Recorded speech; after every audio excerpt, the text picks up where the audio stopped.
Hello, everybody. See, Ami is just coming on.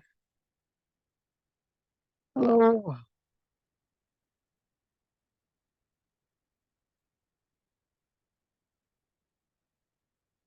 So, it is 1 o'clock. It looks like we've still got some people coming on. So,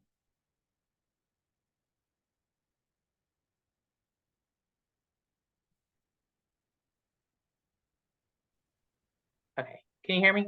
yeah, how's it Okay. going? I have 10 signed up through my PGS and plus my team, so there should be about maybe 14, 15 people total. Okay. Well, getting a few. Okay. Got 8 so far. Okay, we'll give it a couple minutes. State devices. 1, 2, 3, 4. I only have right now. Only have 1, 2, 3, 4, 5 that have signed up for the training or had questions. So, Okay. I know I see Ruby, you're on here. Yeah. She's muted. But Ruby is actually an elementary school secretary, and she was asking, was there going to be training on it? But I wanted to see if maybe you could go over requests and rosters for her real quick. For sure. So if you want to go ahead and start with that, you Sure, can. I can do that. Yeah, Ruby, he's going to go over the requests and rostering tool. We're kind of letting our elementary secretaries know that this is what it's switching to come August. Yeah. I actually had to put a ticket in last week. One of our specialists, Jessica, was trying to do documentation and we kept getting an error on it. So apparently there was something wrong on the back end, but they got it fixed for us.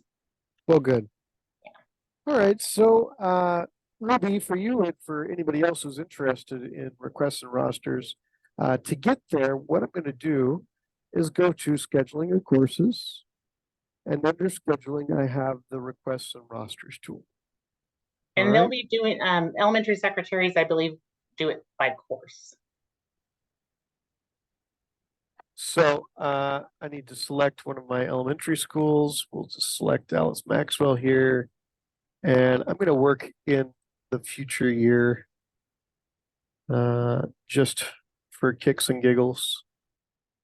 All right. So I see all of my students here, right? So this is just a list of all of my students who have enrollments in 24-25 Alice Maxwell.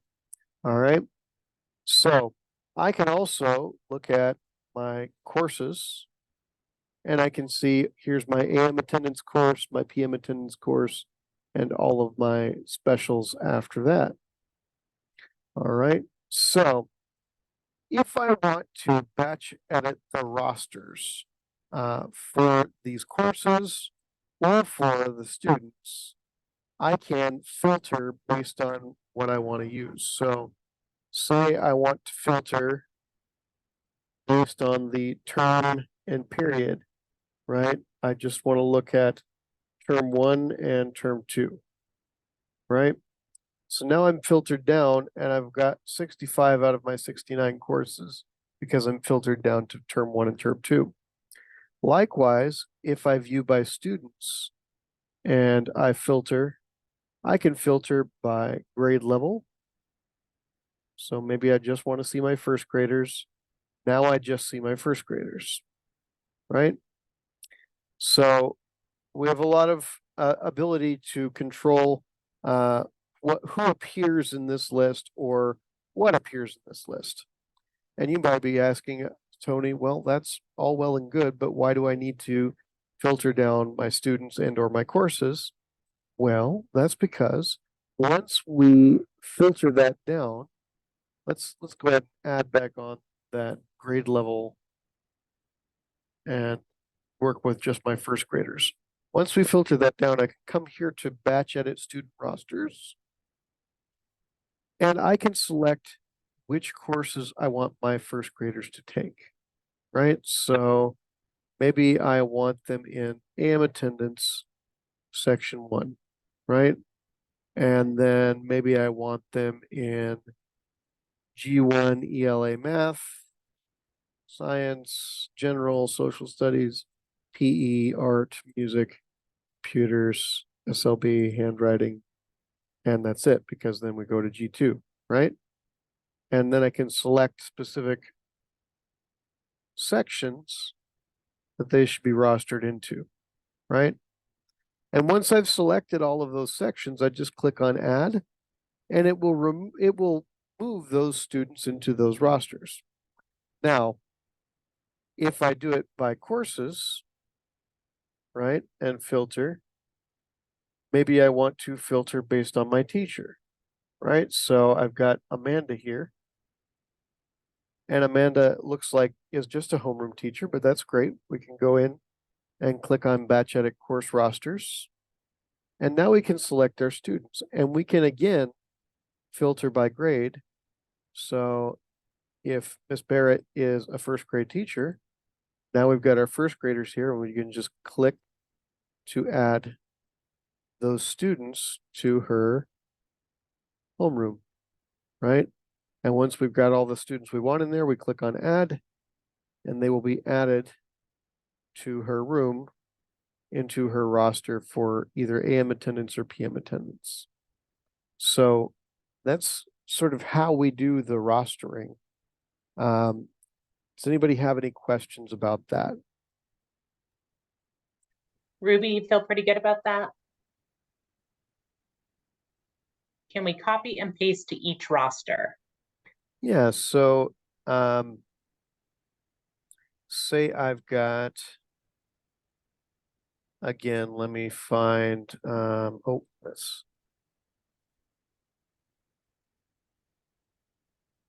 so let's filter my courses down again.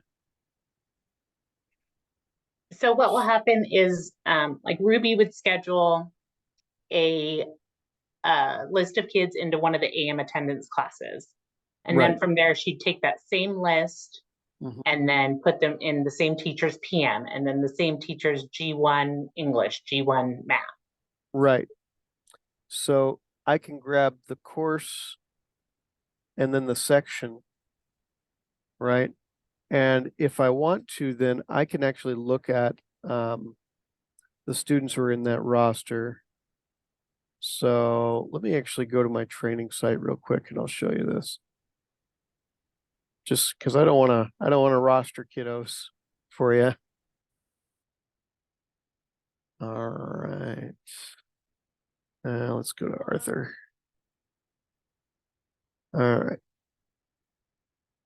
So scheduling and courses, and into scheduling and requests and rosters. So I'm going in by courses.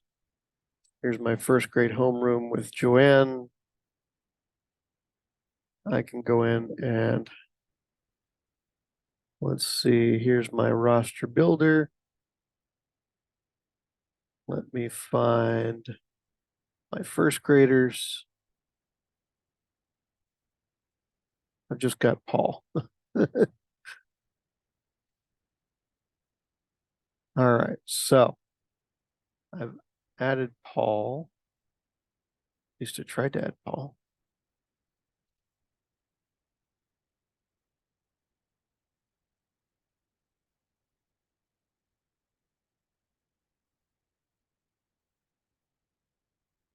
Oh, let's see.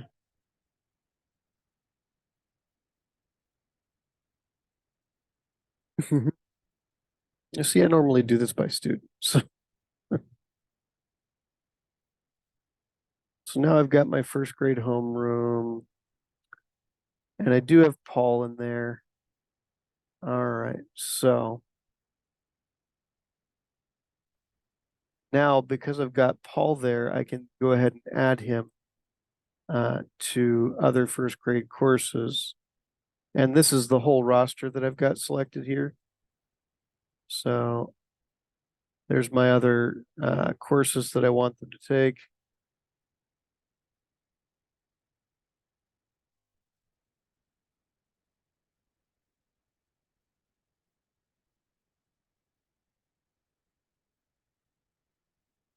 Okay. So I'll get rid of those. And then Adrian, add. Adrian, I will send you the link to the sandbox, and it's just the same IC credentials for your login. So now if I go into any of those first grade courses, I have students in those rosters. So that's sort of how you copy.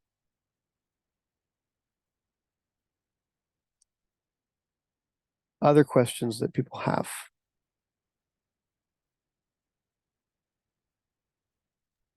Do you feel good about that, Ruby? We'll go over it again with the documentation, and I'll try to set something up for elementary. I mean, it is pretty user friendly. I think learning the batch edit for them is going to be the biggest takeaway. I'm also going to go ahead and drop that sandbox link in this chat in case anybody else would like it.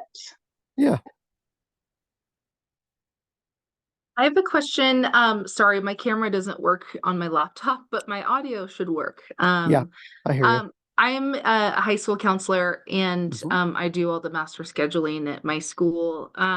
Quick question, can you just kind of do a quick overview on when I'm building schedules? We hand put in the master schedule, and then we do the auto build.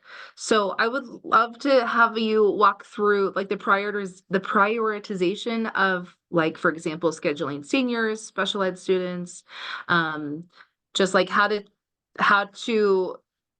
like schedule certain populations first before others, if that makes sense. Yeah, I understand what you're saying. I mean, do you have that recording from the last session we did? That might be useful to send Amanda. I can go in and cover it though as well.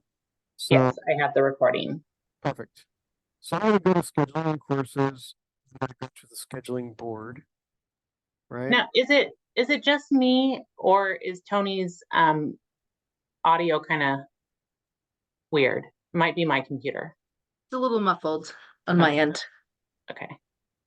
Sometimes I have to pull it out from underneath my beard. Oh, just making sure. Sorry. No, it's fine. So let's go to Harrison High.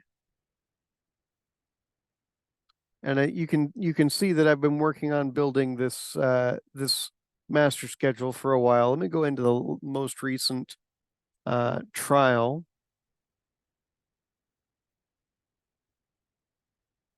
All right.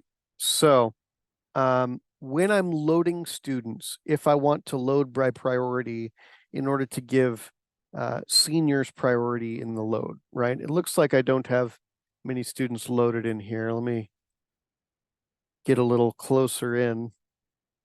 So you can see here, I've got 0 out of 30 in accounting, for example. And it looks like I don't have any students loaded at all. So first thing, let me run a full build just to make sure I've got all the sections that can be built in there. All right. And then for my loading, I've got a couple of different options here. For one, I can do section balance. The section balancing tool allows me to specify what's going to be important for me as I auto load, right? So for example, if I want the fewest number of students with IEPs possible in each section, I can make this a higher priority than any of the other things, right? And these are not percentages, rather they're ratios. So okay. Yeah, we're trying to what those numbers resembled. Yeah. So it basically what I'm doing is I'm saying this is more important or less important as I drag this along. And so if it's more important then that students with discipline events are spread out across the sections, maybe I would make that 40. Now, getting things above 50 is really going to hinder the auto loader's ability to place students. So generally speaking, I like to say, if people have something that's really important, go ahead and specify that in here. if something is less important and more of a want or something like that, maybe we make that, 1 or 2 or 3, but the system is already trying to do most of these things. You're just Okay. specifying what's more important and what's less important. Okay. That's great. So, That makes yeah. sense. I was curious what those numbers were, so that helps a lot. Thank you. Yeah. I also have in here my settings. And if I want to filter my load on any of these grades, I can do that, right? So if I want to say, okay, let's load my seniors, right? Yeah. So I can just select my seniors there, Okay. right? And then I can go in and I can run a full load. Just There's- seniors. Yeah, of just my seniors. That's great. And Now, can you do the other grade levels after that, or Yep. will it wipe Yep. it all out? Okay. No, So it'll save what's previously scheduled. right. Sweet. So once I've got those students in there, takes a little bit of time. Okay, so it has placed a few students. You can see I've got 2 of 20 in there. If I right click on this, I can actually look at the roster and I can see I've Sweet. just got 12th graders in there. Okay, cool. All right. And so then if I go back into my load settings and say, okay, now let's load 11th and 10th graders at the same time. Now I can run a full load again. And I should get, you can see the number counting up. Okay. Cool. So it just builds off of what you already did before. So it doesn't, okay, that's great. Thank you. Mm-hmm. So once that load then continues, then you can, fill out. And obviously when you're doing your work in the scheduling board and you're sort of automating things, you're not going to get it exactly how you want it, right? You'll need to use the walk-in scheduler and use the student gap filler and the student gap scheduler. But now if I open this and view my roster, I've got 11th and 12th graders in here. Wait. So that's sort of what you're working with here. And then you do get things like your colors here. This is an auto build failure because the course doesn't have any teachers assigned to it. So that's work that I would need to do in the staff planner or the course planner, or I could just drag my 2 sections onto here. And then once I have those 2 sections on here, I can right click on that section and assign a teacher. Right. So there's Lainey. And now I can load that section individually.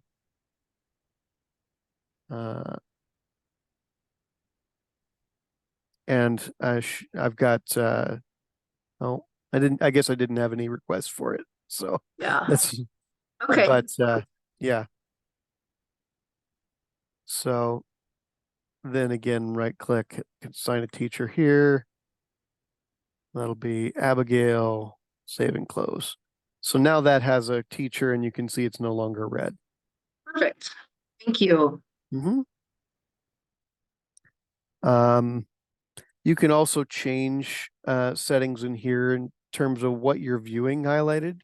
So right now I've got my teacher conflicts in red, but I could change that to room conflicts or roster conflicts. And I could also change what's missing in terms of my data, and then courses without enough seats I've got highlighted in yellow here, but I can change that as well. And I can also load by term. So if I want to focus on getting everybody everything they need in terms 1 and 2, then I can save that, lock it in, and then go to period 2 or term 3 and 4. So it's a good tool. Thank you, Tony. I appreciate it. No problem. What other questions do people have?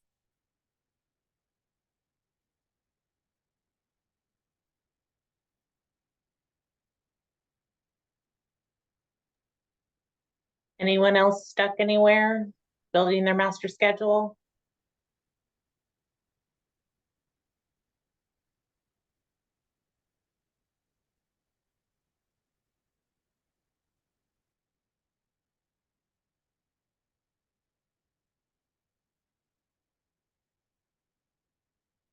Oh, let's see.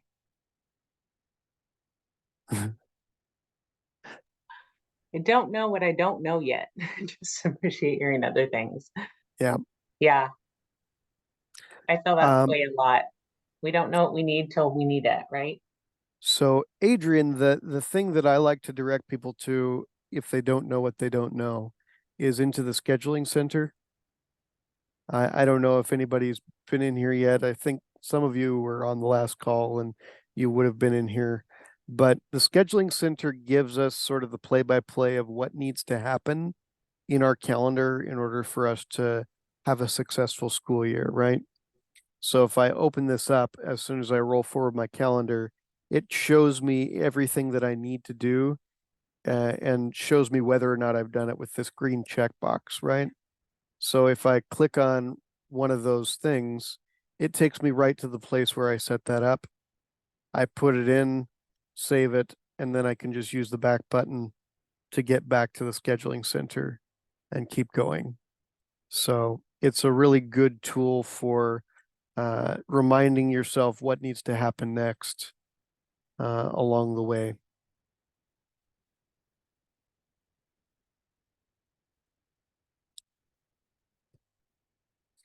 All right. Do most high schools use departments part of scheduling? No, in our district, no. Because Okay, the departments part is where it's actually under the teacher's district assignment. We would have to put them all there. So with as much right. movement we have, no, And that doesn't happen, right? correct. It does not. Okay, okay. So let's see. We can also indicate a department for the courses on the actual course section. So if you wanted to indicate that by department instead of by staff member, you could do it there as well. And then you would have the advantage of having the courses at least organized by department, even if the staff members are not.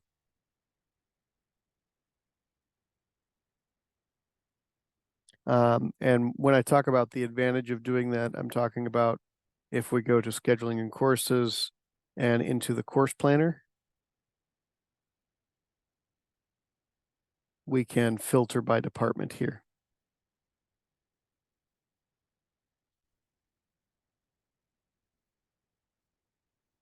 So now I'm just seeing my math courses and I know who I need to assign to math courses.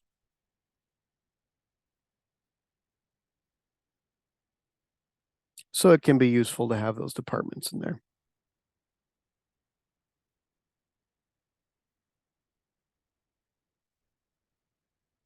Other questions people have?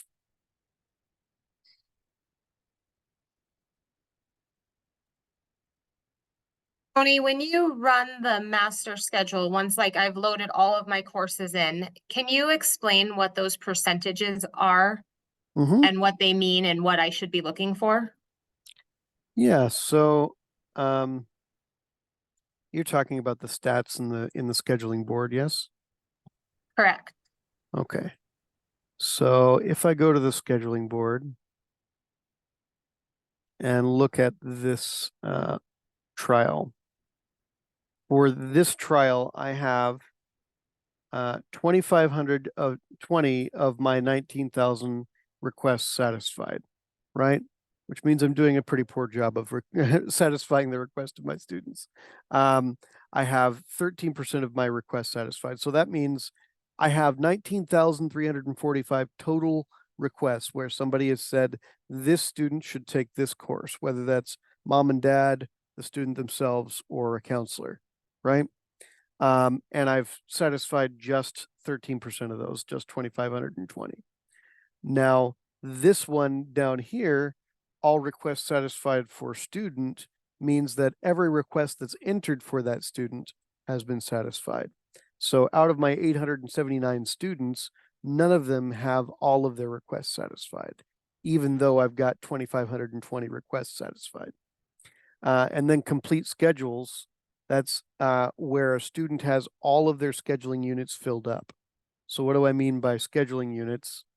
If you go to the walk-in scheduler, student information schedule, find a student here.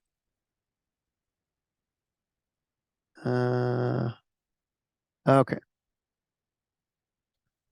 So here's the walk-in scheduler. Each one of these boxes is a scheduling unit, right?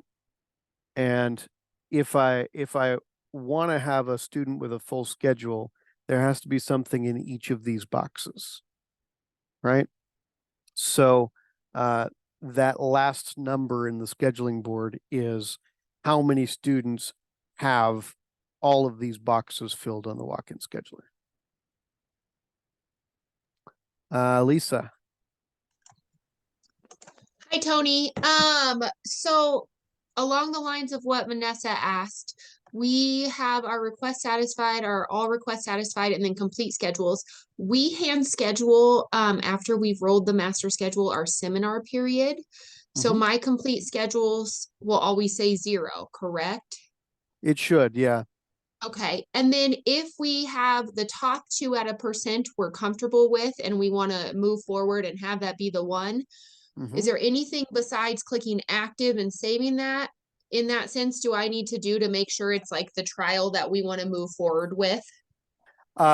Nothing really else to do. Just make it the active trial and communicate to anybody with tool rights to the scheduling board that that's going to be the one you go forward with. Okay, perfect. Thank you. And Adrian says, is there a lock before? Yeah, Never mind. She says, never mind. there is a lock checkbox, but once you make it the active trial, it is locked. So other people can't modify it.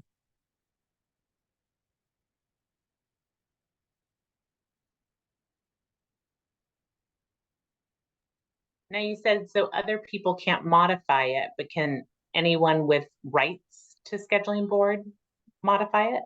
So somebody with rights to the scheduling board can go in and make a copy of that trial and start working on another schedule if they want to. So generally speaking, you know, it's just good practice that once you have the final one that you're going to move forward with, you just make that one the active, lock it, and then name it something that will communicate to others, hey, we've already got our final trial. And, you know, send a collegial email. Hey, everybody, we're all done. No more Snickers bars to the one who completes it.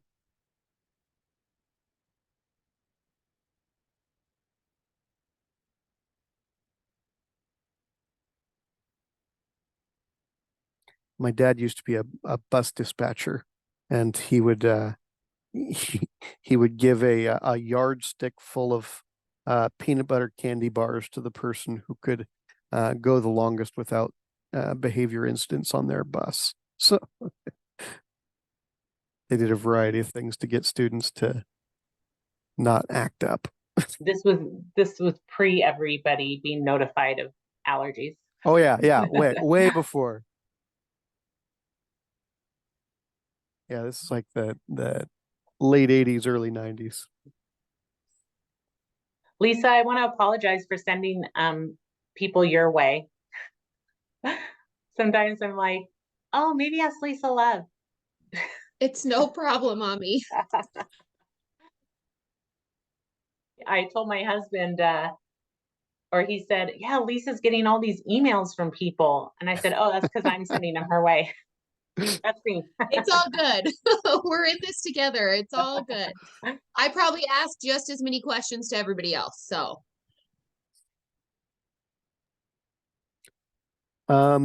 I have like it's more of a question for like what other Washoe County schools are doing. Do under the programs, like the graduation programs and the academic programs, I think that's like a lot of other schools use that for identifying like who's in the CTE pathways. We don't have that, but does everyone use that for like diplomas, like diploma types as well?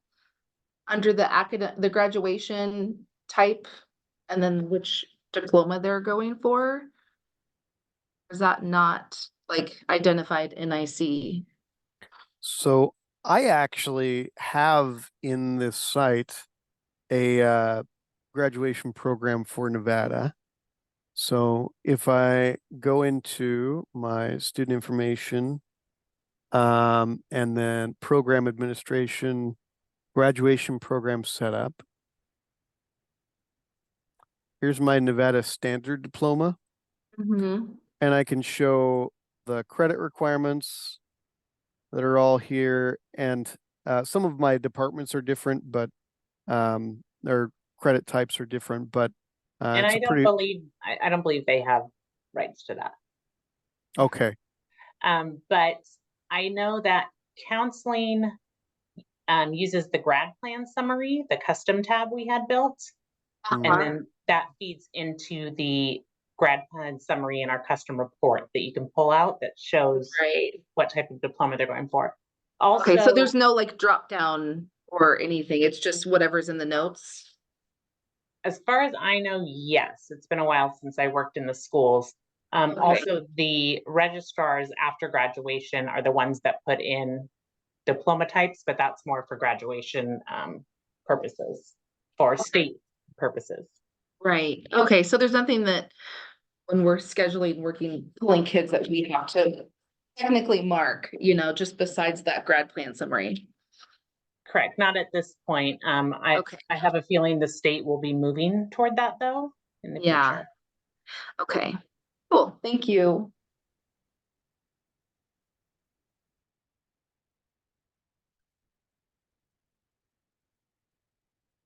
And also, just so you guys know, in the grad plan summary tab, that the counseling department is having some changes, some enhancements made to it. So in the drop down, it will include 2-year university, 4-year university, like workforce, military, vocational school. So it'll give a lot more information in there. Great. And then we can pull like those reports easier since we can click on those boxes. Pull the grad plan summaries? Just like do reports of, how many are doing 2-year, 4-year, all each of those check boxes. Is that the purpose behind that? I'm not sure what counseling's purpose behind it is. Okay. You can ask Christina Lafoon about that, but if it's in that tab, we'll be able to pull an ad hoc or have a custom report built that can give you those numbers. Right.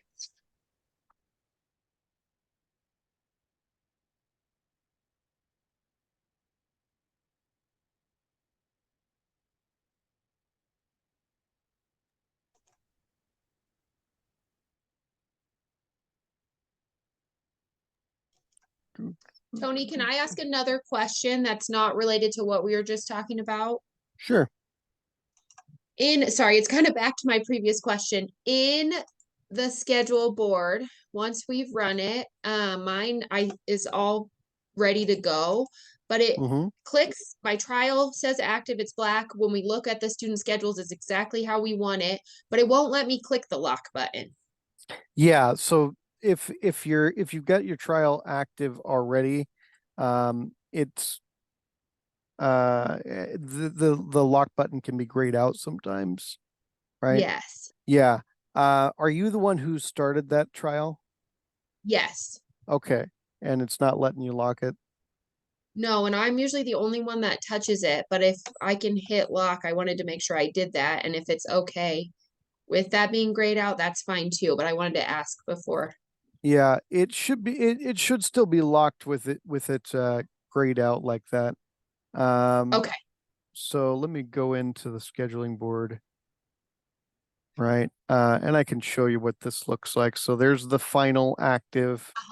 right? And you can see that this locked is grayed out. So Yes. if I try and open, it's going to be read only, I think. Oh, no, I can change stuff. Well, what you can do is right click on no department, and you can click on lock rosters and lock builds. Okay. And because there aren't any departments, no department is the only department that you have to do it in. And once you do that, then everything should stay locked in place unless somebody purposely moves it. Well, and as long as no one's going in there, it Right, should be fine, right? Like if no one else touches it, as long as it's active. right. Okay, just wanted to make sure. Mm-hmm. Thank you. And Adrian says, I think we have lock anxiety from past experiences. No, I It's get sounding it. like that a little bit, yeah.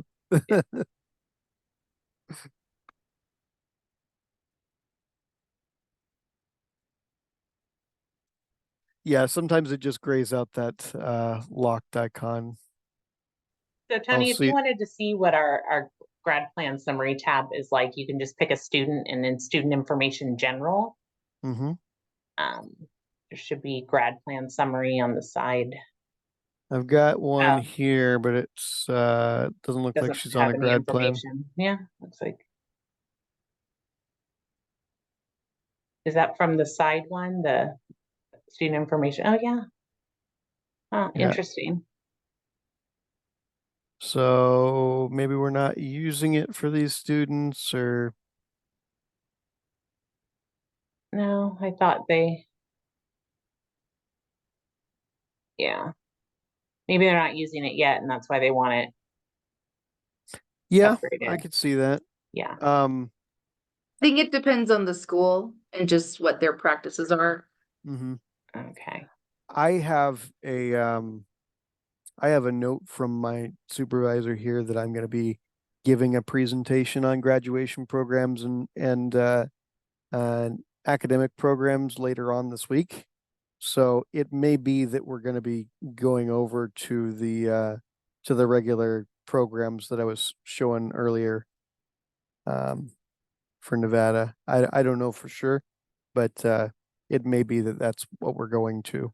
You're giving an overview to the state or to just a school or? I'm not sure. It sounded like a state level training. Oh, So, yeah, then that means it's coming, guys. yeah. Just so you know. So don't tell anybody. All right. So yeah, if I wanted to go into those graduation programs, right? So student information, program administration, graduation program setup. I do have that Nevada one set up. Oh, I'm back in your site. Never mind. So let me go to my training site.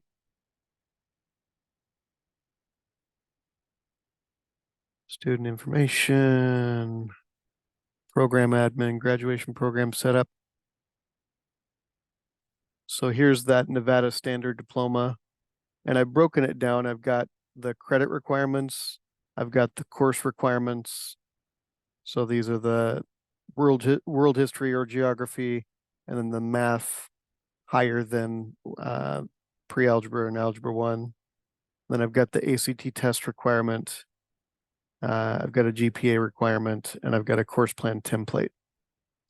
And the good thing about the course plan template is once we have this, we can use this for anybody who's on this plan to make their requests.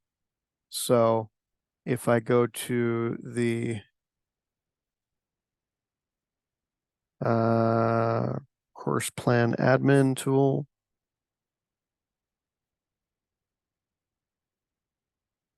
let's see. It is not that. It is scheduling and courses. Load schedules, maybe.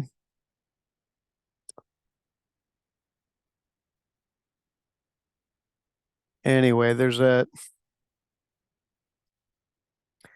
tool where we can create the request based on the graduation program.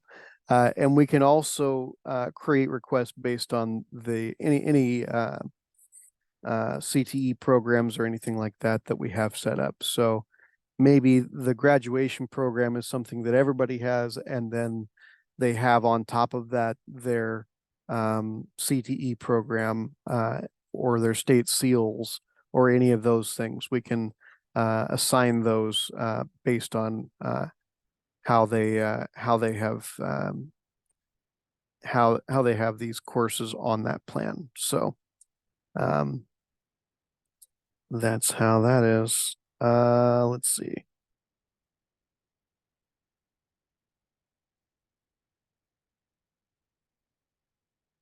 We can also mass assign people to those programs. So if I want all of my students to get on that high school graduation program or the Nevada Standard Diploma program, I can add participation as of a start date. Select my filters, select grade levels. Maybe I want to start this with just my 9th graders, and then click on update, and that will add participation in that program to everybody.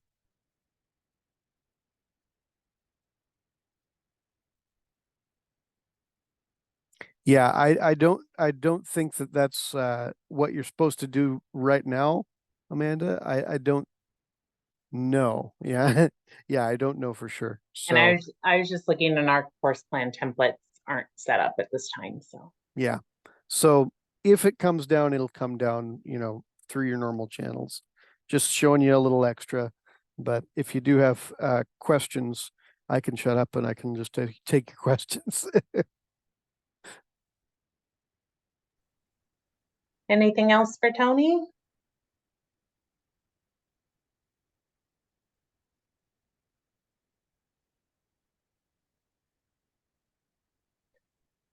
Well, I know that I've appreciated these sessions, Tony. I think they've been very insightful. And just hearing everybody's questions helps. Yeah, It helps absolutely. All right. Well, no problem at all, Amanda. Thank you all, everybody, for coming out. Do pass along if anything lingering remains. I'll leave the case open for a little while.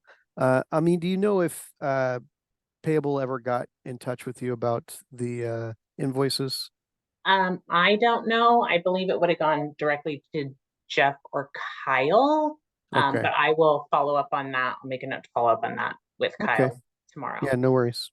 All right. Yeah, I think everything's been great, and Perfect. I will, our team will put the last recording and this recording that we receive up on the website. Sure. All right. Thanks, everybody. Thank you. Have a We'll great see day, ya. guys. All right.